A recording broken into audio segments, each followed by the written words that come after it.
speaking Slovak because all the panelists are born in Czechoslovakia, so there are either Czechs or Slovaks.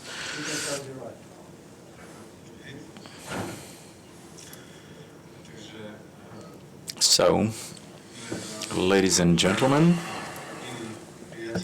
dear guests or dear friends, I would like to welcome you to the panel number 5.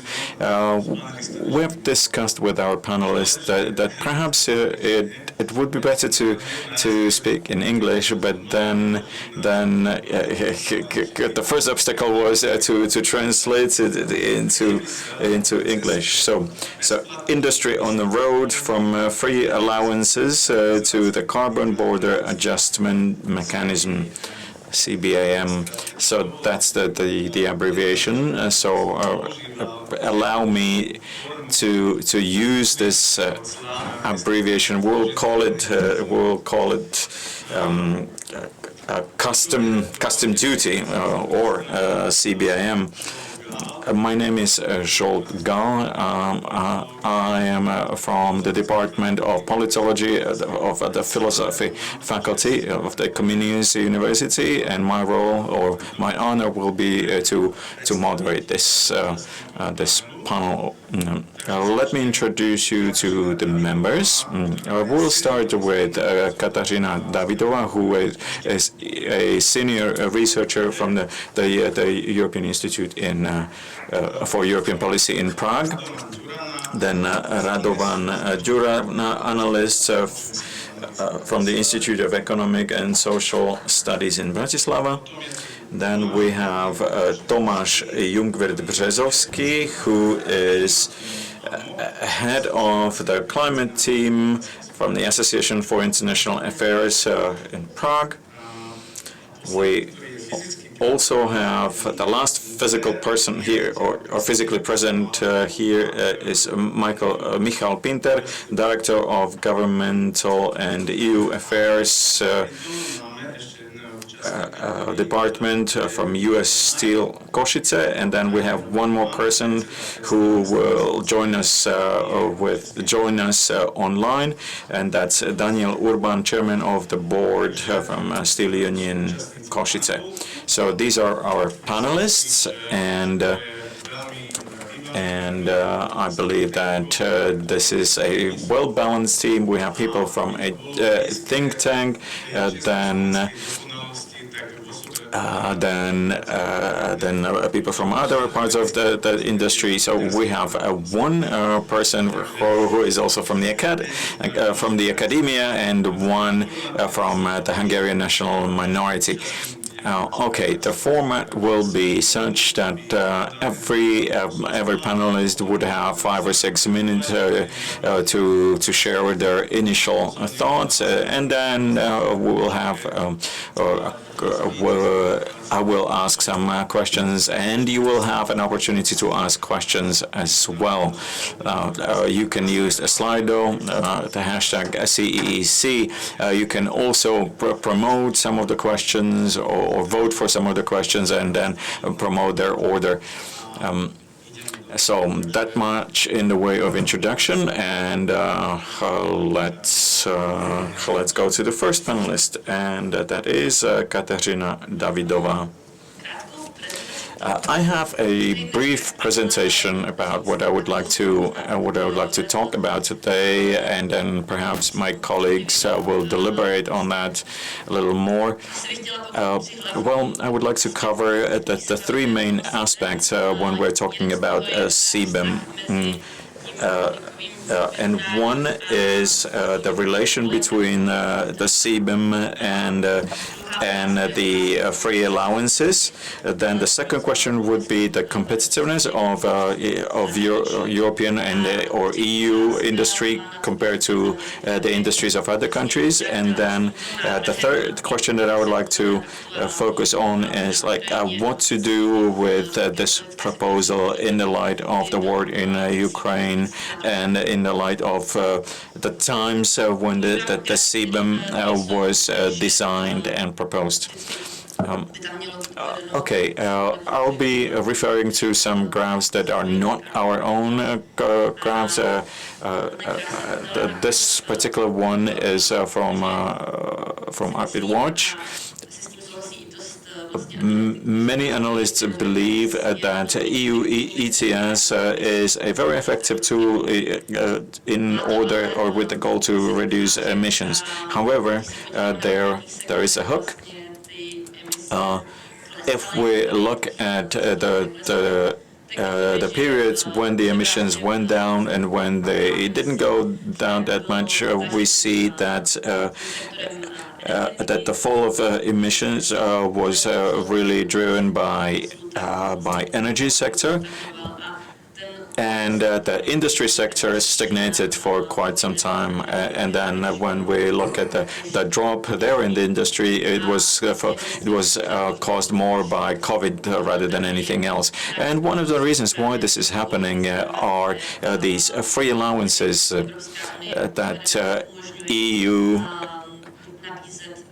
allowed us to use or to give it to these industries or industrial companies, which, however, undermines the entire system of emission trading. Well, one thing is that it didn't, or it doesn't lead to the desirable reduction of emissions. But another thing is that this pay-to-waste system is not adhered to. That means those who pollute or who produce greenhouse gases, those should actually pay for the free allowances, and this way they should actually cover the externalities. And this is basically this was an idea of a fair emission prediction. So why it is a problem? It is a problem for various reasons.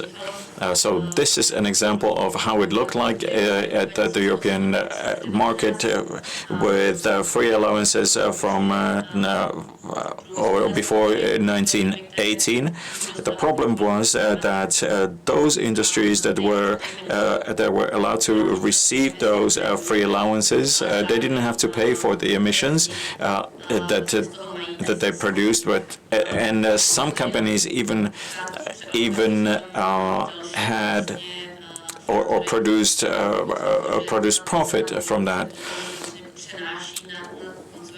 And the price of this allowance was then translated to the end customer. So at the end of the day, the European Union and the member states are losing a certain source of income that could be recycled and brought back to the economy to support the decarbonization, for example, the innovation fund and other things. And if we come back to the principle that those who pollute should actually pay, then this principle is not adhered to, which is probably even more important than before, because we are thinking about introducing the ETS also for industries such as buildings and road transport, which means that even the small and medium companies and the citizens would end up paying for that. And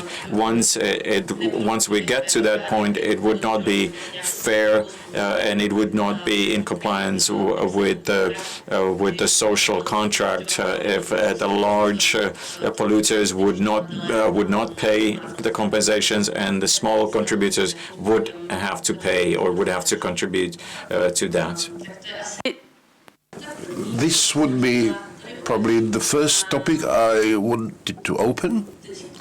Now, regarding the competitiveness, we hear a lot about the CBAM should replace, alternatively, for a period of time, it should go hand in hand with free allowances and replace the ETS system in order to protect European industry against carbon leakage, which means that would go abroad and the price of carbon would be lower or zero. This is probably a relevant concern, although the academia and research hasn't shown that there would be a proof that this is happening somewhere. And then the second thing, the European Union is not alone in this issue. We are not the only ones who are trying to reduce emissions through market mechanisms, which is either trading with emissions or carbon tax. And here I'm showing a map which countries have some sort of mechanism of paying for carbon. Of course, it makes a big difference what's the price in these countries. What we can see, those ones, is below $10 per ton, which is very low price, which should be anywhere between $40 to $80 per ton for the global carbon emissions to come down. And the markets where the production could end up leaving EU, they will be reducing rather than increasing. The more countries will introduce payments for carbon, and the concerns from carbon leakage may not be justified after all. The last slide I've got prepared for you here discusses the current global situation. Here we have ranked countries according to the EU proposal that would be affected, and we can see that in those top 5 countries that would be affected most, there is Russian Federation, China, Turkey, Britain, which would not be affected because they have their own emissions trading system in place, and Ukraine. And if we look at the situation, we are currently in the trade with Russia is on the down slope. China remains. Turkey is relatively strategically important. It is, in a way, involved in the conflict in Ukraine and affects us, EU, as well. And here, this could be perceived unfavorably. And with Ukraine, it's probably not feasible to expect introducing any extra payments and help them to overcome the post-war situation, some form of Marshall Plan to bring the Ukrainian economy back on its feet again. What I wanted to communicate with this is that this may not be the most desirable solution, and we could see other alternatives coming to the fore, how to try to get the European energy agenda abroad. The COP29 talked about just energy partnerships, which means bilateral agreements between countries heavily dependent on coal, South Africa, Indonesia, Vietnam, and mature countries like the USA or EU. They would come to an agreement on some co-financing of decarbonization in these countries.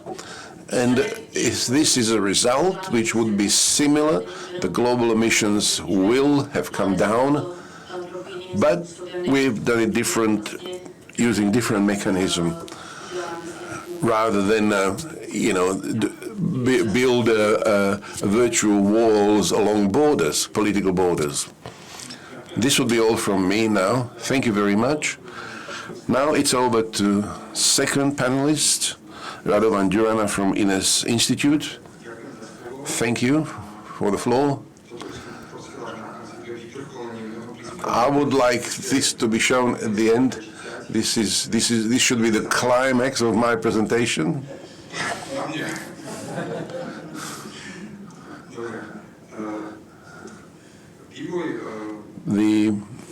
development of allowances trading has a long history. I'm economist by trade, and if I could impose a tax, I would consider it as a better solution than allowances. If it was a global tax at a flat rate everywhere, the economy textbooks would have clear, beautiful solution with its pros and cons. Unfortunately, we don't have this solution. This is not an alternative, and the allowances, unlike taxes, have the advantage for the regulator to reduce the set amount of emissions.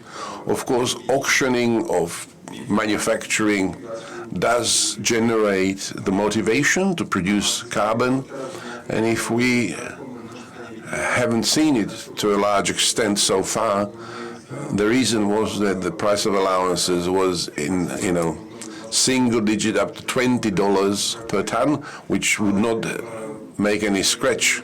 But what we've seen, allowances at $80, that would be a different ballgame. And we can already see now how, together with the rising energy prices, the production of aluminium is being restricted, or zinc smelting. We can see it here in Slovakia as well. The Orava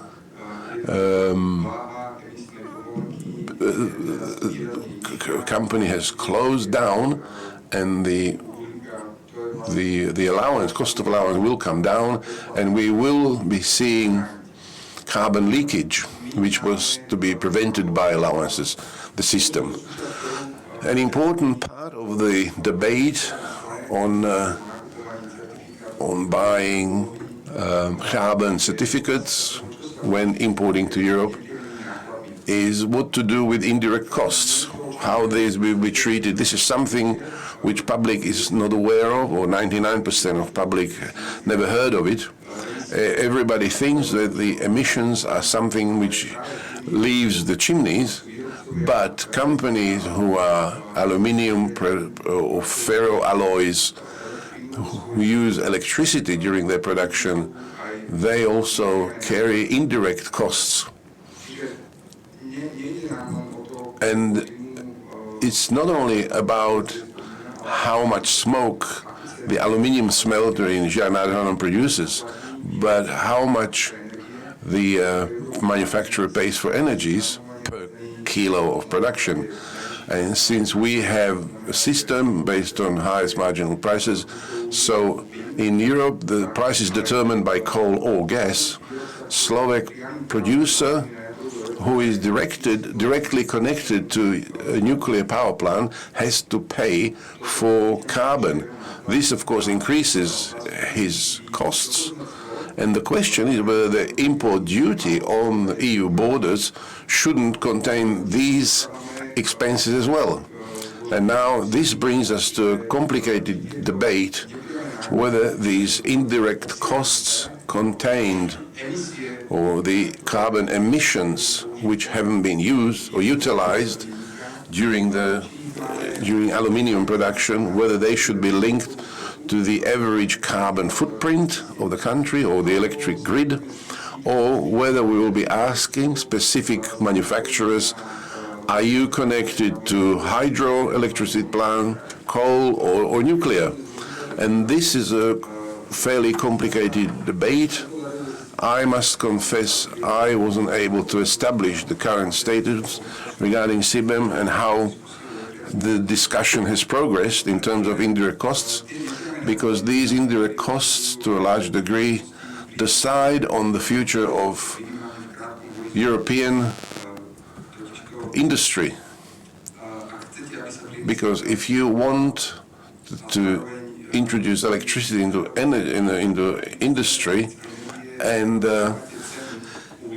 if you increase the price of electricity by the cost of carbon, it is less motivating than if this expense item is not there.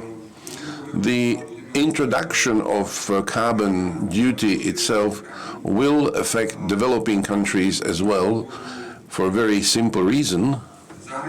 The foreign investors from the USA simply have cleaner production than somebody in Mozambique or Southeast Asia.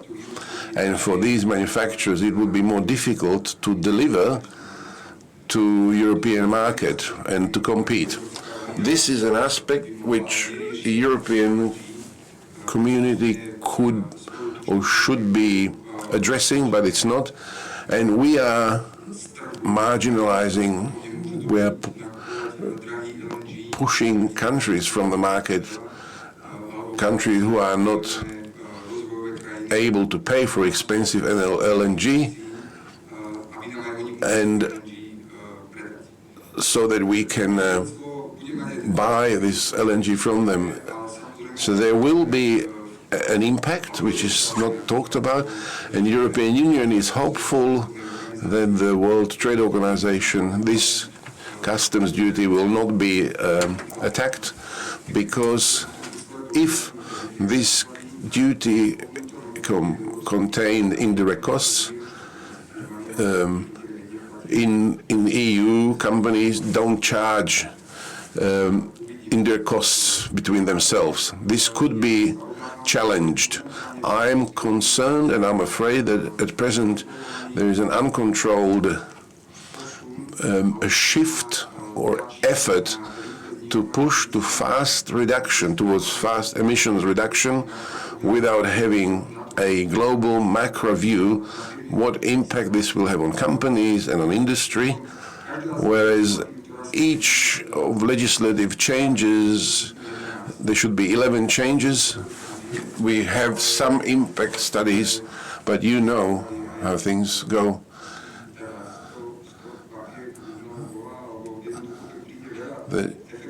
If we have a confluence of a lot of small effects, now is the time for my slide.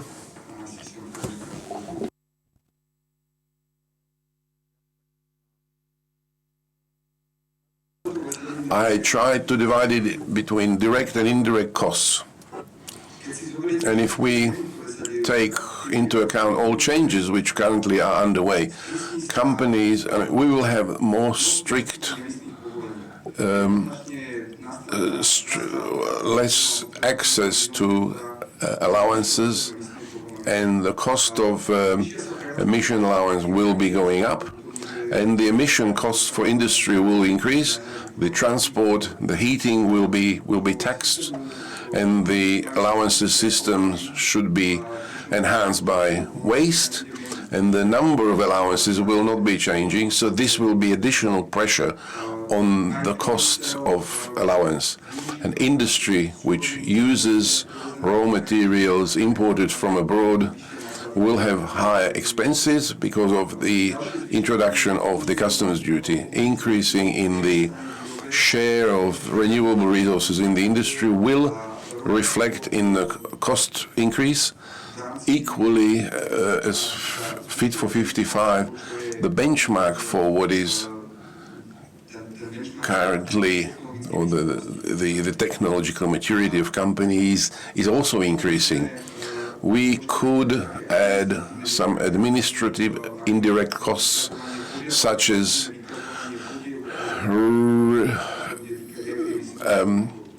reporting requirement for renewable resources, and all of these changes taking place in parallel. I haven't been able to find a study which would evaluate the impact of the confluence of these effects, because in some cases these get mixed up, and it depends what will be introduced and which will not. This will, if so, manufacturing might be moved abroad, where this reporting is not done at the same level of detail, or by higher prices on the European market, translating into lower economic growth in the EU. And the position of large exporters such as the USA will improve by definition. And this would be all from me. and it's over. It's over to the moderator. Okay, thank you. So for now, we have been quite good about keeping to the limit. So hopefully, we will keep up the trend. And now I pass the floor to Tomasz Jungwirth. Thank you. Well, I hope I'll be able to stick to the allocated time because I have no slides, and so I'll just comment what was just said and provide a wider political context. The discussion about CBAM, about the customs duty, is not separable from the social price of carbon, and also the discussion on the fair price of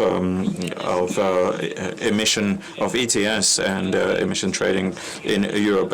We know that these allowances are the prices of allowances went up,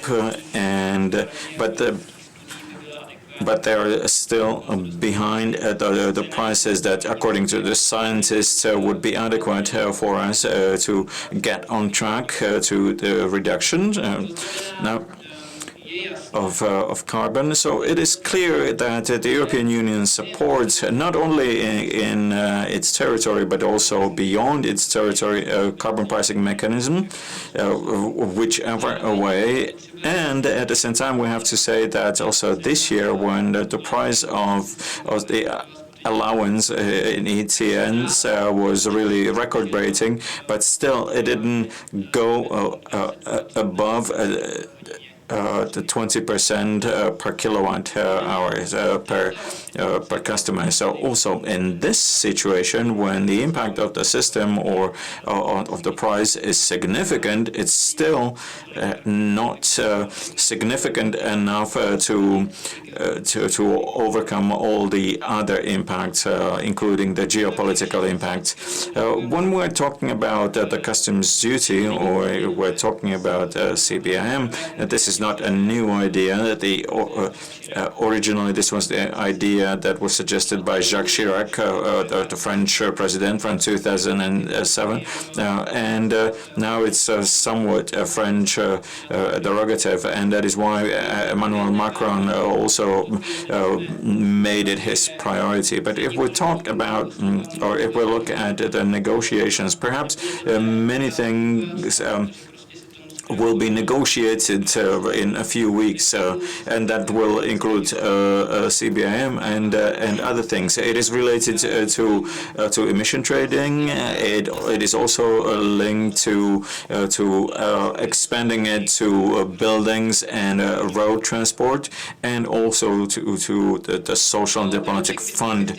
And the Fit for 55 package is truly a broad regulative package, but at the moment the idea is to create a coherent system that would go beyond individual sectors, so that the European Union would get to the emission trajectories that it bound itself to. So the CBAM may be a part of it, but perhaps more as a symbol rather than based on its actual impact.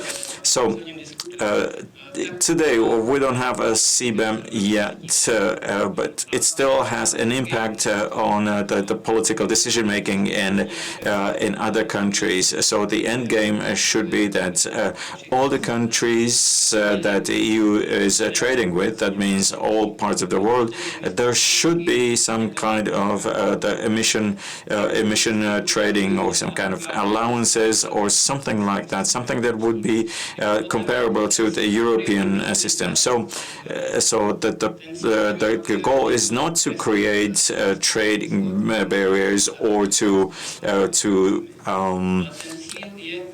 made it more difficult for European companies to compete, but rather to create a level field, a playing field, because CBAM has two effects.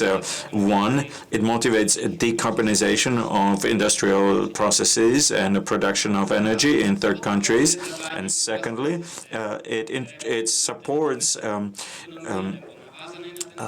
introduction or implementation of separate autonomous systems, such as the system in Switzerland. But if a state introduces such a system, then they would be exempted from the customs duty, and it has a significant impact on decision making. For example, in the Western Balkans, this is a huge topic, and there are many countries that are implementing it. And I believe that the same should be true for a broader neighborhood. And then now the question is, and we already heard it, that how about justice and solidarity with countries that are not so developed or so rich? And that is very much related to the question of where the revenues from this custom duty would go to. And the European Union is suggesting that it should be it should go to the budget of the EU, and the states believe that it should go to the member states, but the developing countries are thinking that it should actually go back to the developing countries. But frankly speaking, the resources would not be as high as someone would imagine. The indirect emissions from from electricity generation and the electricity that is used for industrial processes. Now the attempt is to get them into this trialogue, but I believe they should not participate to it from the very beginning.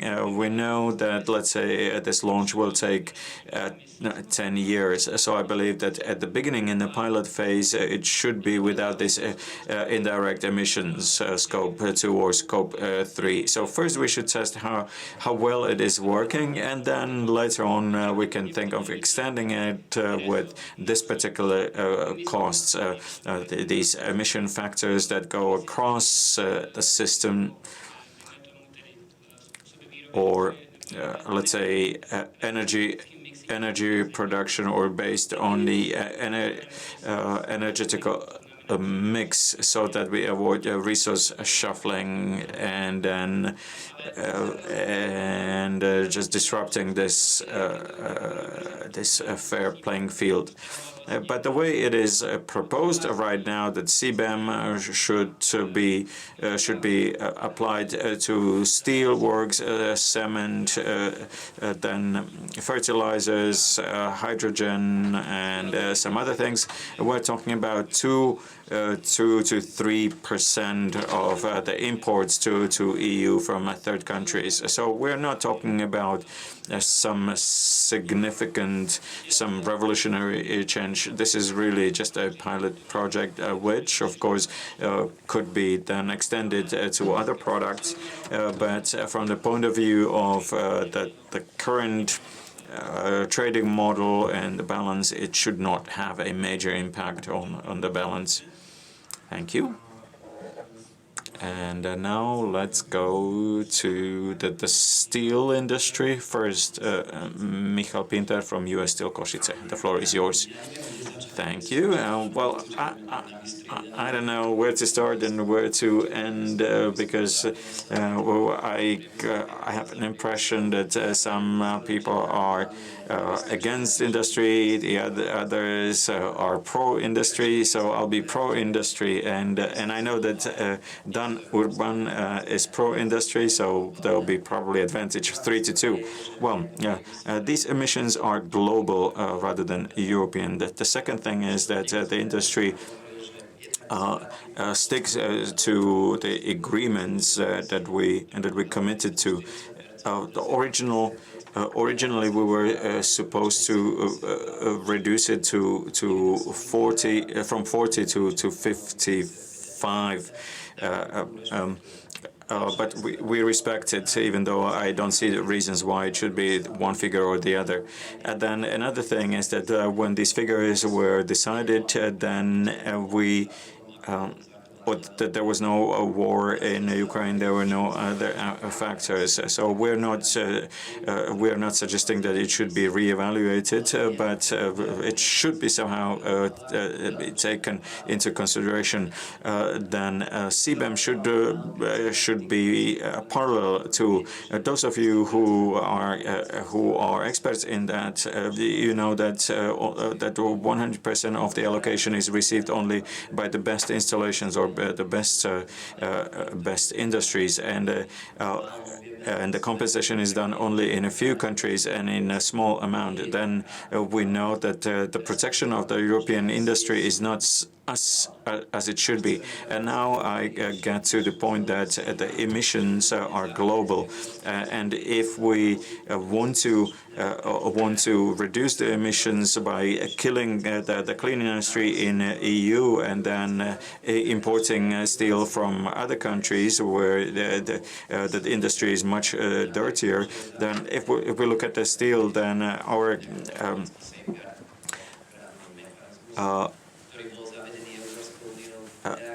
in our industry, there are safeguards that are related to the activation of the Article 232 in the U.S. when Trump wanted to protect their industry from the cheap imports of steel. But today we see record-breaking imports of steel.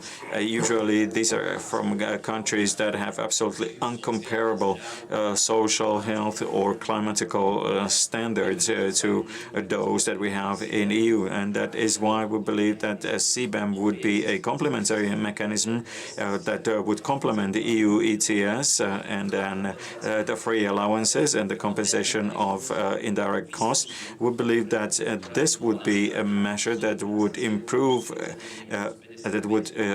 the protection of the European industry.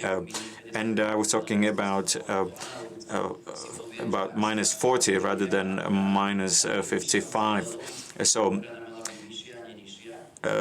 when we welcome CBAM, but we would like it to be introduced in a time when it is sufficiently tested. Now I'm speaking about the imports of steel from third countries. There are for example, 100 different customs duties related to steel. So the system needs to be tested. It needs to be tested in the real system once the importers would have to pay for these allowances, and then once we test it, we can use the CBAM. Then another thing that I found logical is that the objective should not be really to damage someone or to worsen their situation, but rather to allow the European industry to decarbonize. We want to decarbonize as soon as possible, but it doesn't make sense if we have to pay for. We have to pay for the allowances. For example, we pay 80%, so it's about 6 million a year times 80. So we are paying enormous amounts of money, and we are unable to make business. I can give you exact figures. It was 150,000 euros, and the prices of allowances was 80. So the protection is uncomparable. So, but yes, we are in favor of the free. Or removing the free allocation. First, we should allow the European industry to decarbonize, and it doesn't make sense if I want to decarbonize my industry, and if I have no protection, It doesn't make sense. And that is why there were three proposals on the table, one proposed by the council, by the commission, and none of them ideal. We support CBAM, but before 2030, the free allocation should not be reduced. Once we decarbonize, once we have an opportunity to decarbonize, we can then go to a faster trajectory. If you look at the proposals by the Parliament, Council, and the Commission, well, we are absolutely against what was proposed by the Parliament, and the closest to what we would like is what was proposed by the Council. Dan will follow after me, and he will probably use the same arguments. But with CBAM, we're not speaking about exports. That's one thing that we have to address. It's a similar situation, but that would be a technical. Or another thing is the circumvention of rules. But that's linked to what I was mentioning before, that first the system should be tested before it is implemented. I have a lot to say, but I would stop it here and I would pass the floor to Dan, so he has also something else to say. Thank you very much. But we will have Daniel Luban joining us online, who is the chairman of the Steel Union from the Czech Republic. It's over to you. I really have not much to add. I think a lot has been said, and perhaps I would start by saying that CBAM is customs. This is not allowed. We don't have problem not knowing whether CBAM will be compatible, and if it was a duty, a customs duty, it would not be compatible. The tool as such, I think, is an example of how regulation breeds even more convoluted regulation.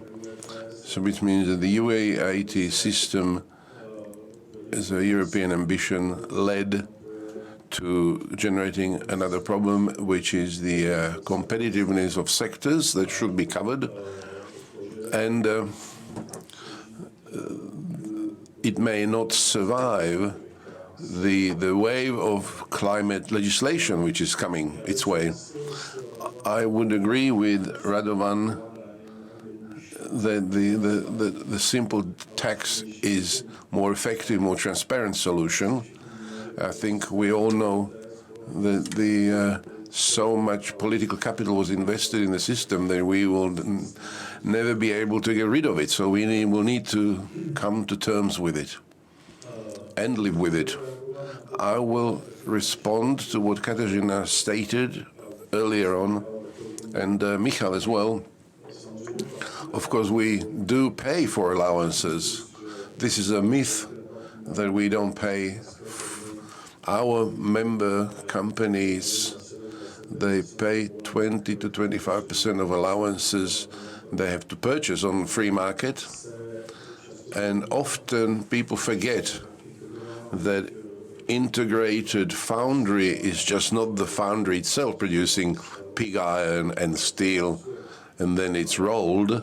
It's also a fairly large electricity power plant which needs to purchase almost all allowances because they either use natural gas or oil, and the foundry or the electricity, the power plant will bill the foundry, but it's an internal accounting. But anyway, it will have to be paid at some point, and these are hundreds of millions of euros, which leads to reduction and they weaken our competitiveness. So I think the myth is still around, and the way we will see reductions in free allocation, we will be paying more and more. With respect to the third countries, of course, no country in the world has the pricing of carbon like EU has. We will see the outcome in Great Britain, but it's really amusing. They have some system in China which is about €5 per ton of CO2. So I don't think we can expect that this will level the playing field by any means. And UATS will certainly lead to the fact that everything will be expensive in the EU. We can already see it now. The way energy prices have gone up, the carbon costs will follow. So the basic materials such as steel, chemical products, which are used to make everything. If you look at steel, a coffee, a spoon, a train, a reinforcement, steel reinforcement, machinery, devices, etc., etc., this will logically be more expensive. We are concerned, I think Michal opened it, somebody else, and we believe that the third country producers will circumvent the system, and this means that they will, for example, they will be selling to Europe from their most beautiful, most ecological plant, whereas the production from the unfriendly plants will be sold on their domestic markets, maybe somewhere in Africa. Or, of course, for large producers from China, there won't be a problem to absorb these expenses, because if you make 80 million tons of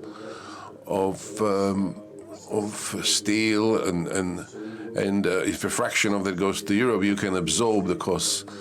And this is what the European producers will not be able to do. And the last thing I will mention is export. Europe exports about 20% of its steel production. Just to give you an imagination, Czech export to non-EU third countries is about 10 billion crowns per year.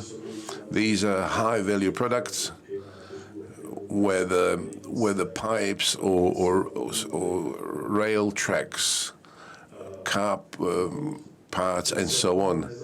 If CBAM will not include export solution, I'm afraid that the 20% of production and the tens of thousands of jobs will cease to exist, because we will not be competitive on these third country markets. We will just watch the US, Brazil, Russians, Asian countries, how they will very easily slide into our customers, and we will be left with empty hands. We are very skeptical about its operation.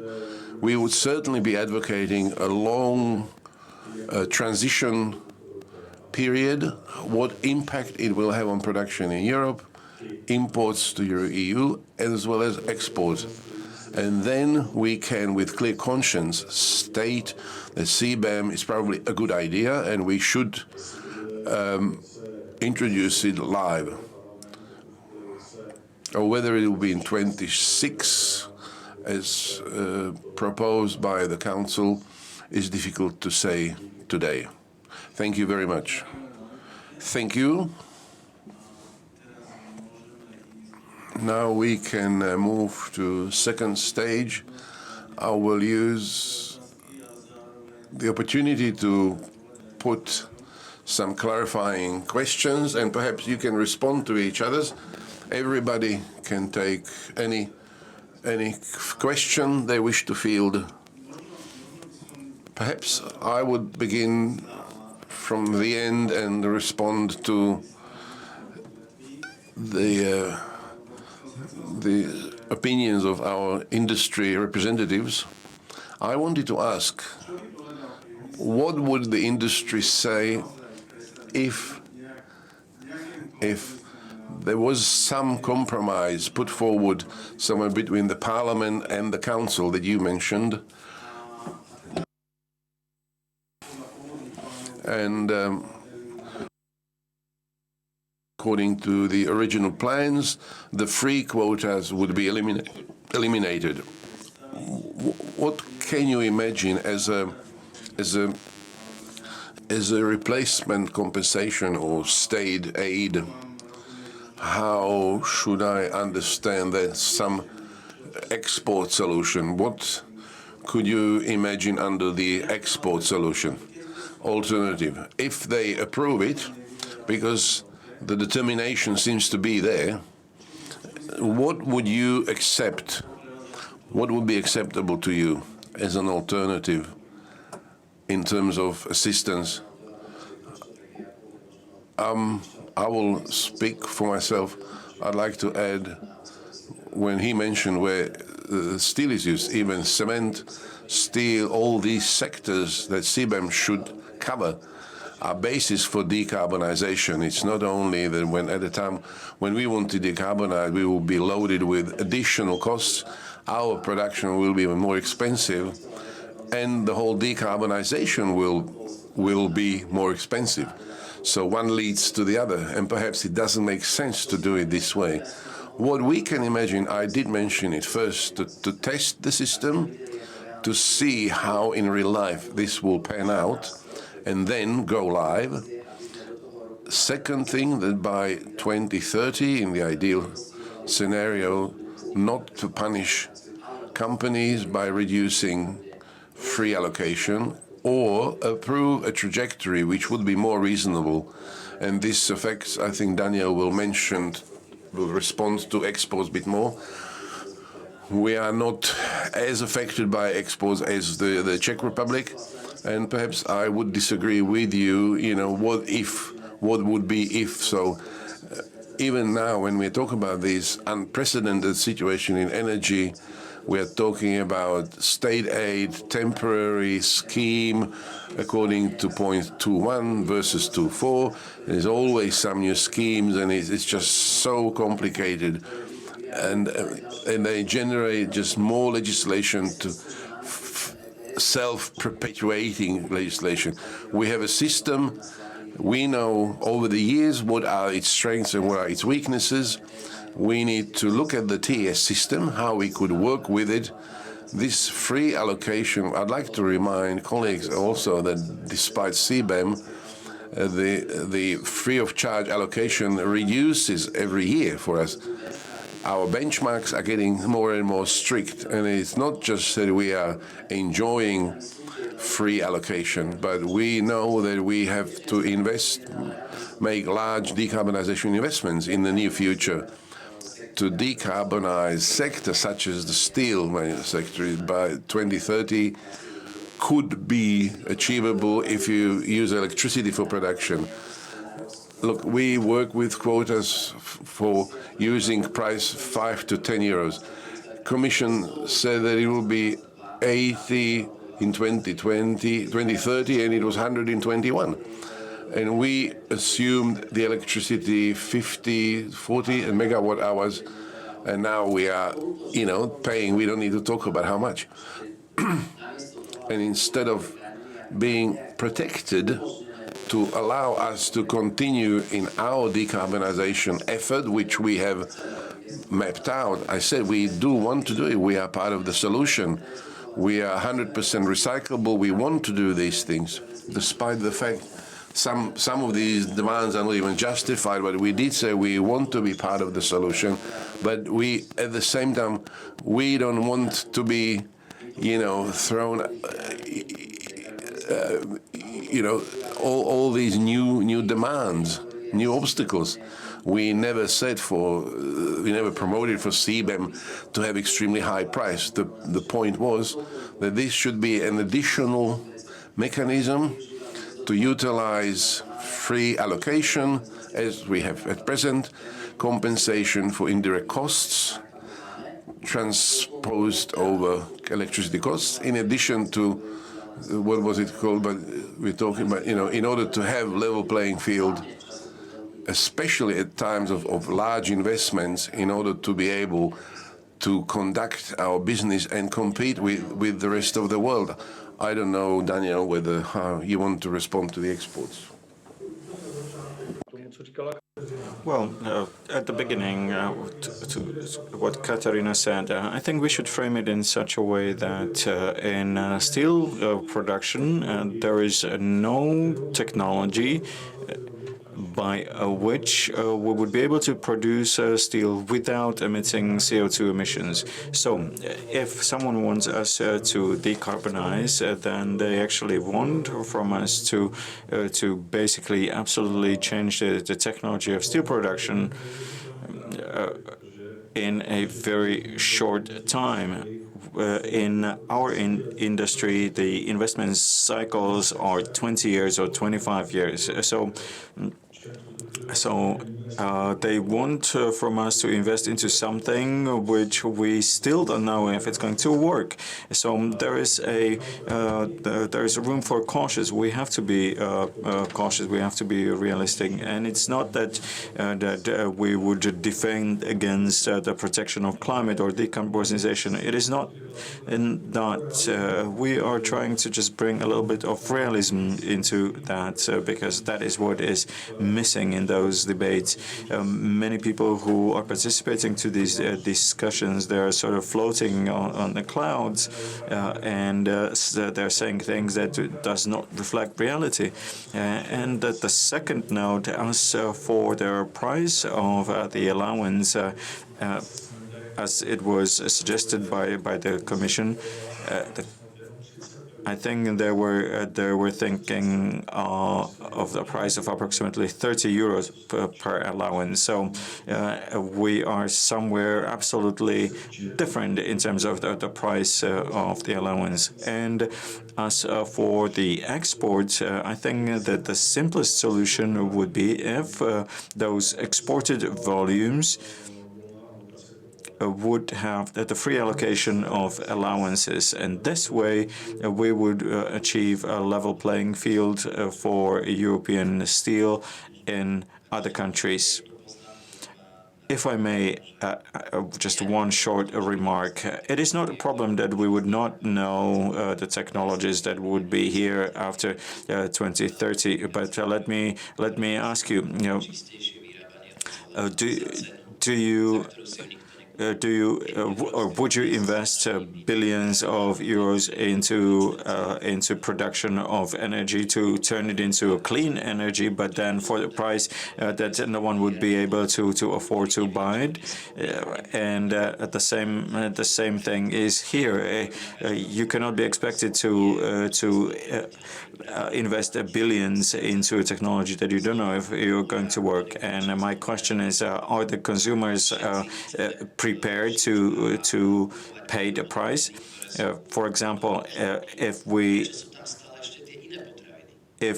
all want to eat organic food and the organic food is in the store, how come that there is other food available as well? It simply just takes time. If we are trying to be greener, but we don't need to make the situation harder for us, but rather they should help us the other way around, to help us to be greener. Thank you. May I respond? Well, I would like to say that I'm not against industry. I just think that we have to speak about how the industry can contribute to decarbonization with their fair share. And the thing that we have this free allowances, then the motivation to reduce the emissions is not there, and we could see it on the first graph that in all the other sectors the emissions are going down, but in industry they are not. You mentioned a long-term investment cycle and that you don't have time to get ready for that. But ETS is here from 2005, and we knew that these free allowances were only temporary. industry. And they were supposed to be phased out. And even today, we're not saying that they should be decommissioned overnight. They should be phased out in 2032, if I'm not mistaken. And then it should be replaced by CBAM. And I think this is quite reasonable time trajectory. And one more thing to consider: we are trying to protect the European industry, but isn't it, or doesn't it cause the fact that we will not be competitive in the future? If we look at China, they are investing into green technologies more than the US and EU altogether. Then US is now introducing a gigantic measures into green energy or green sector. So to discuss how we can protect European industry, I think it's a wrong approach. We should rather look at how to create conditions for innovations and really to be competitive even in the world, because there will be more and more demand for green industry, green energy, green products. So I would like to ask the question: how can European industry look at this new reality and how they can get ready, rather than how to prolong the free allowances system? So ETS system is here to actually reduce the external or externalities.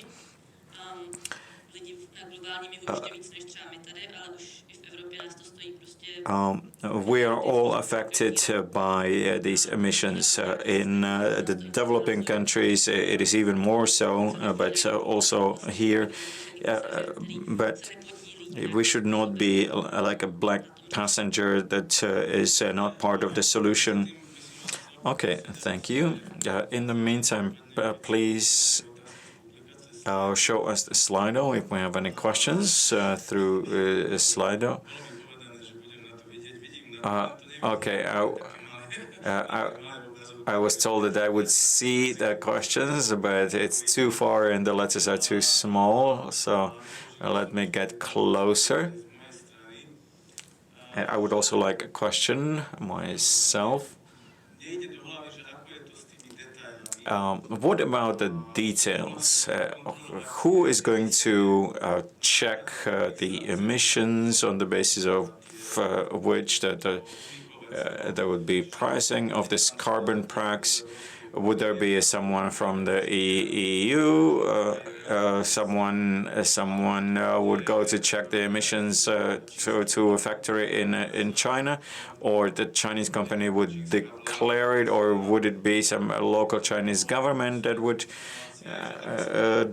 measure that? So how would it be calculated? I know that this is a layman question because I'm not an expert, but the devil is in the detail. So can you give me an answer to that? Anyone from the panel? Well, I think it would be a standard European export of regulation to other countries. That means importers to Europe would have to comply with methodological and statistical approaches to statistics. It would have to be audited, and the auditors would have to make sure that it would be in line with the European legislation. And if it doesn't happen, then there would be a normative based on the proposal. The normative should be 10% of the dirtiest operations in Europe. So there would be, or it would be applied across the board, and it is believed that this is something that we would start with before the importers or before the companies can comply with all these requirements. And yes, this is a very technical thing, and perhaps it was not part of the original proposal, but this will affect approximately 500 different operations or companies around the world. So it's not in the range of thousands or tens of thousands. It's quite a limited number.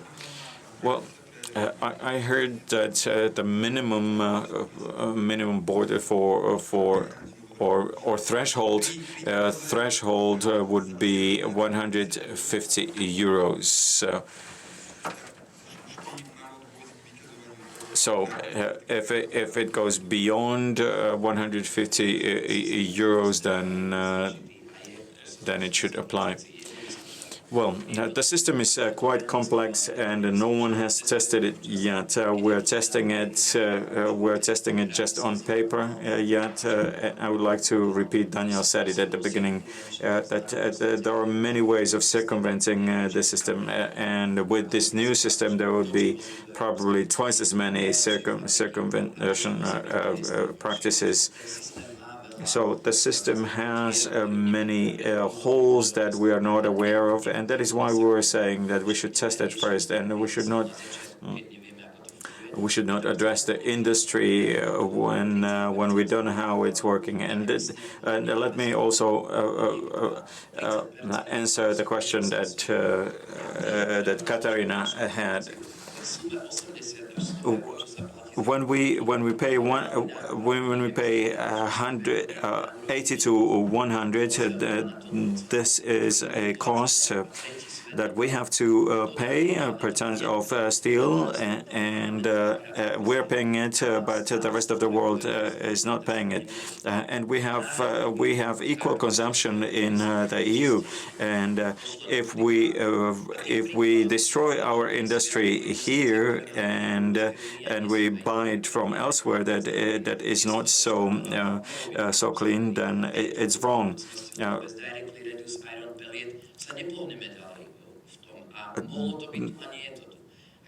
Well, if we look at it this way, if we Europeans want to have the same consumption, but then cover it with dirtier production from somewhere else, then this is not a greener policy. This is the road to hell. Because if I'm willing to reduce the consumption or pay the premium for a greener product, then okay, I have no problem with that. But do you believe it is so? I don't.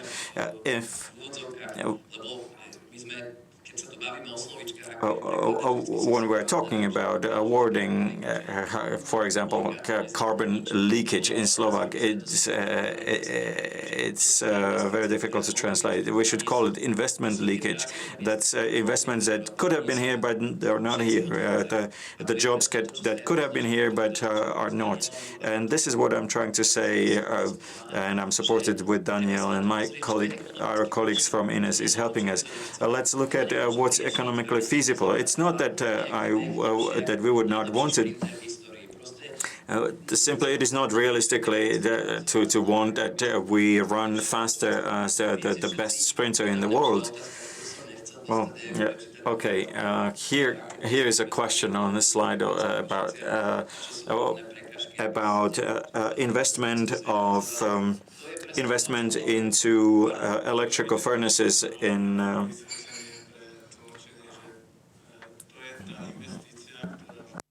Just to explain, this is the investment that was mentioned that you are thinking of moving from coal to electricity furnaces.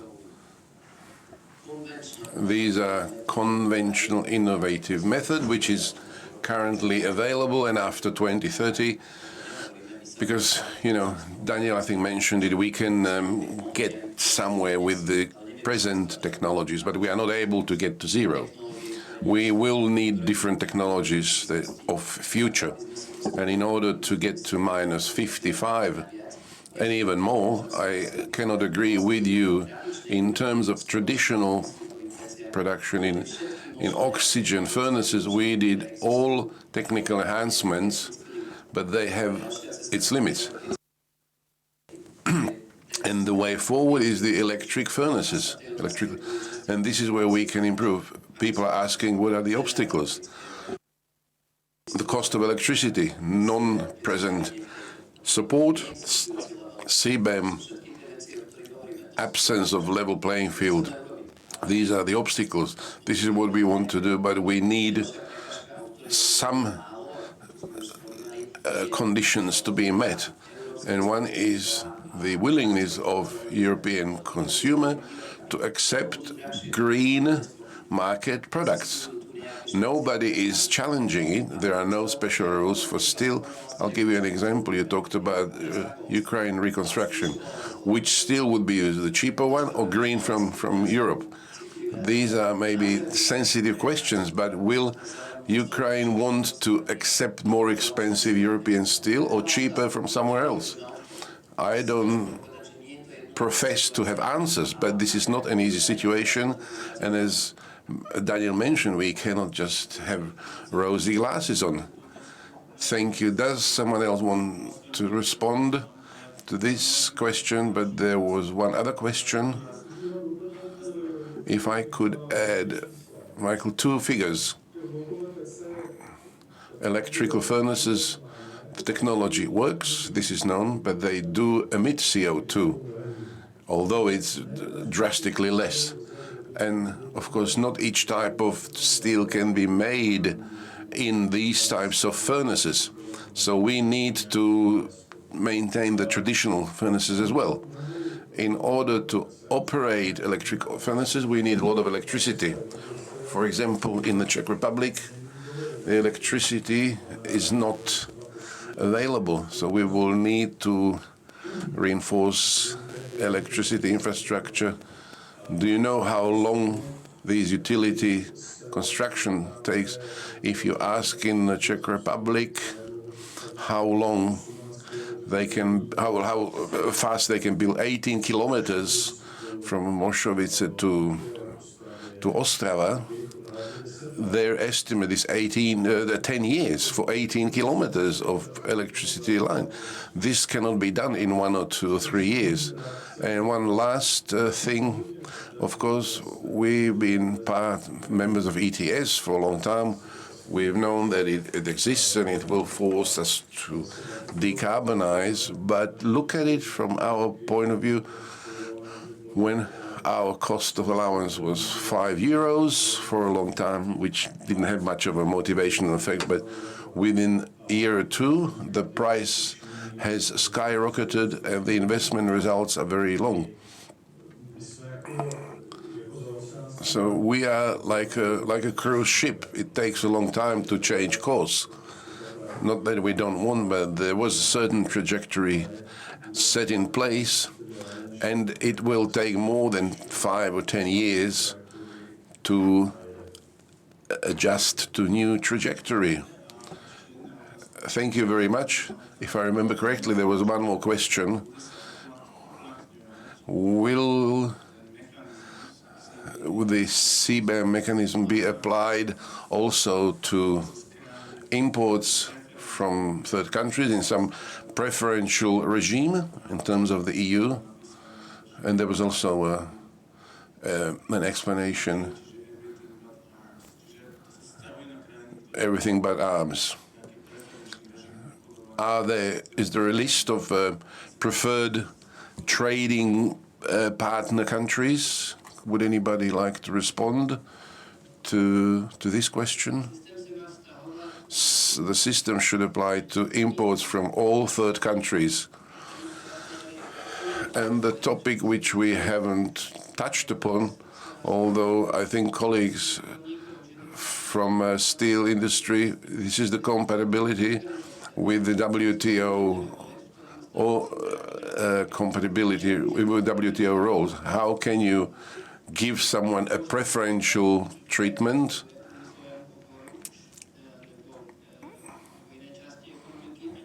without getting into conflict? And the question is, who should this system be affecting? Because if the EU or any third country should be excluded from the EU perspective, this could be challenged as a preferential treatment, and that could generate a problem.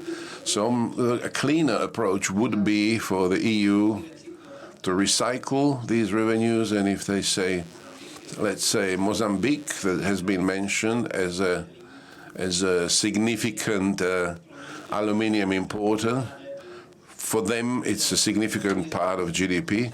They would be affected greatly, and the income or revenues that would be generated, EU would return to that country without excluding it. And after all, I think that we will need to talk about Ukraine. It is still a third country which doesn't have adequate tax on carbon, but in principle it should be everybody. Thank you very much. The very first presentation, your graph answered partially. These were the most affected countries: the Russian Federation, China, Turkey, Ukraine. So majority, it will not realistically apply to the poorest or least developed countries. So I was reminded that the time has run out. I think, overrun just by the same amount of time that we started later. I would like to thank all panel members for excellent discussion, and I think they deserve a round of applause.